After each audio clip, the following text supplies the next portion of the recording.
and there was an opening at the Armed Forces Station in Saigon. The morning guy his duty was up, and I took over that slot, and that was the Good Morning Vietnam slot. It was a show called, they used to name shows in those days. It was called The Dawn Buster, which is a pretty goofy name if you think about it, but that's what it was.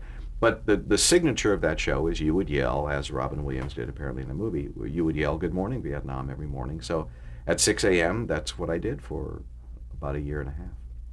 And what was the show? What was the content of the show? What was it like? We tried to, don't forget, we had 500,000 troops there. Most of them were young men of my age at the time, in their late teens to early to mid-20s. And, they're away from home and they're fighting a war. It's not a real pleasant situation. So the idea was to create a situation where when they turned on the radio, they felt as if they were at home. So it was great because it wasn't very military. It was an attempt to make it sound like a stateside radio station. So we played the same rock music they were playing back home. I didn't use rank on the air. I just used my name.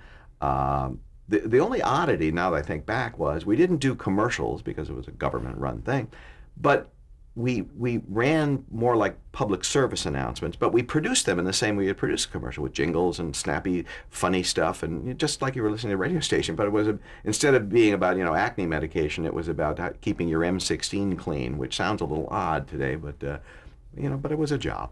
It was the biggest market I'd ever worked in. Chicago was foreign language. This was, I had 500,000 soldiers there, plus the American civilians, and a lot of the local Vietnamese spoke English. So I actually and there weren't a lot of choices on the dial, so I was pretty hot stuff.